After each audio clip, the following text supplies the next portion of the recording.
Greg, Schroeder's now 54 for 54 in her last two starts. And basically stole both game 3 against Minnesota in this one. Is she now your number one goalkeeper moving forward instead of playing a rotation? I think Schroeder's has been our number one goalie for a long time, you know, within the organization. I think, you know, she's been demonstrating the level of her play since day one, but in particular, I think, you know, there's a calmness to her game, there's a competitiveness to her game that we really like right now. You know, to the point of the other goaltenders getting looks, I think we're really fortunate at that position to be deep, and both Kaylee and Abby have been battling hard every day. They've got a great relationship amongst the three of them. We feel really confident with whoever's in the net, but to your point, I think it's hard to argue who our starting goaltender is right now. You guys started the game like with most of the momentum offensively, and then for the final 2 periods, it was just a lot of Toronto getting a lot of good looks. Just what do you think was the difference and what changed maybe over the last 2 periods?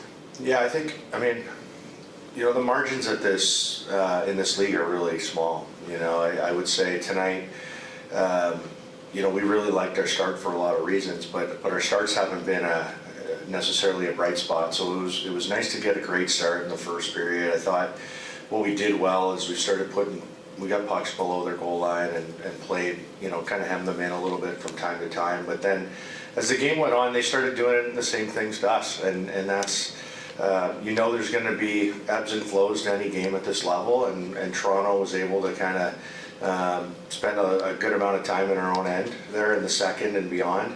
But I really liked how we started tonight. I really liked how we responded in the third. About halfway through, I thought we started to take some of that ice back. And that's all part of learning and growing and you know, finding ways to learn how to win at this level. So really proud of the group to hang with it, and obviously we got, you know, some key saves and some key plays at the right time tonight when we needed it.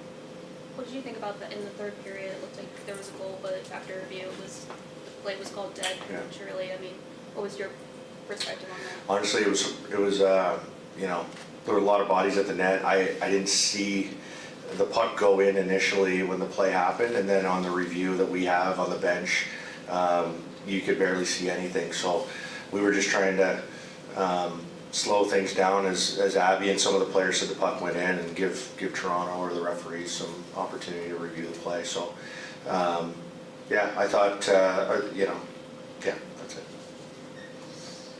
Jessie, can you take us through your thought process on that goal, not only out hustling to get down to the deep end to get the puck, but then you're just kind of triggering to know where to shoot it? Yeah, I think Carpy made a really smart change right there, and it triggered that Toronto D to think they can have the change. I think it's little moments like that in 3-on-3 that make a big difference in opening up some space. So Philly just made a really good heads-up play, and, you know, the puck went in the net. So a good feeling here at home. Question for Corinne. What did you see on that double save you made in overtime? I don't really know, to be honest. I feel like it was just all adrenaline and trying to keep the puck in front of me, so a bit of luck, but long limbs help.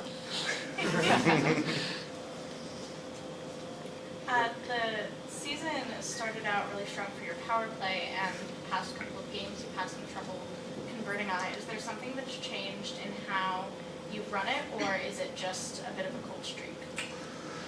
You know, I think, you know, power play has been a little quiet. Today it was, for sure. I thought, and, you know, I don't know if it was as much to do with what we were or weren't doing, but I think Toronto's kill did a great job.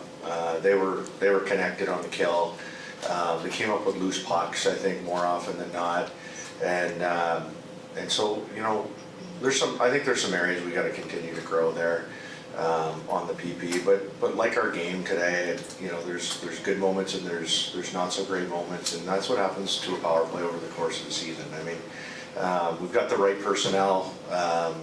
It's about getting them in the right spots and all on the same page, both with and without the puck, and we'll continue to address and look at some of those things, but not really an area of concern. for all three of you, you guys are a little bit more than a quarter of the way through the season. Just how do you feel like you guys are at, and what areas are you looking at improving on? Do you want to go, Shroud? I guess. I think obviously in all our games there's some little things we need to clean up, but I think we've proved that we're pretty gritty and we can fight back and stay in it. So yeah, I think continuing to just clean things up so that we have a little more of our first period and a little less of our second and third.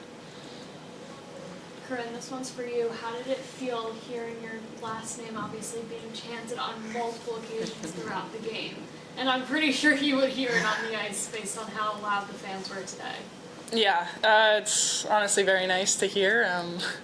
It's kind of funny. I put myself in some bad situations sometimes, so a little bit of luck, and yeah. But it's really great to have such a great fan base behind me, and yeah, them recognizing just how well I played today and showing me that support is really great. And Jessie, what is the bench like when you know you have Schroeder and net for you guys? What's the energy like, and does that give you guys a boost of confidence? Yeah, just super calm with her back there, and Yeah. I think it's a game of mistakes, right? And I think we know we're going to make them, but when we do, it's not a moment of panic. We know she's going to have our back when we need her to, and she's done that. I mean, she's perfect through the last 2 games she's played, so we're going to look at her to keep doing that for us. Just Craig and Jessie, do you mind chiming in on where you guys think you are at this point in the season? Yeah, I think, you know, to this point, when I reflect on like the first 9 games, I think it's 9, you know, there's a lot of great moments for us. I think there's moments where we've seen what we want, how we want to play, and what we want to look like. You know, but we're still trying to find that consistency in our game, I would say. You know, and put it together.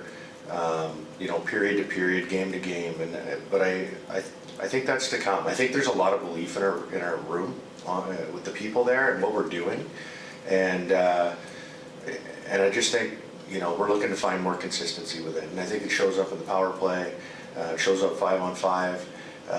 We're a work in progress, and we're going to be, but we've got our eyes forward, and we're looking to continue to grow and make sure that we're playing our best hockey down the stretch and at the most important time of the year. If you have anything out there. Yeah, no, I think we're just having a lot of fun. You know, this league is so tight, and everyone can be 1-6, and it can change within 2 games. So, you know, being okay with those moments if you lose, it's not the end of the world, and it's day by day. So I think not having too much of a long-term look at anything, but coming to the rink every day and just loving what we're doing. Getting wins like this always feels good, but, you know, we can grow from our losses too to make sure that we keep the season going as long as we can. Greg, over the last 3 home games, there's been a lot of one-shots and out. How do you clean that up? Offensively? Yeah.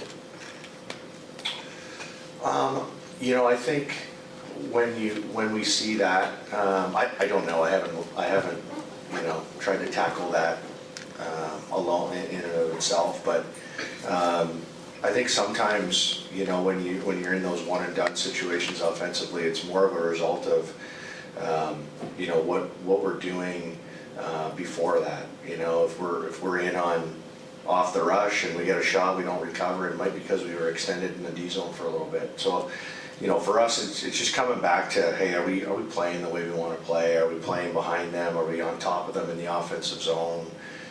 Can we wear the other team down in any way? And I think anytime we've stepped away from that and seen other things, it's resulted in moments like that where we're chasing the game a little bit.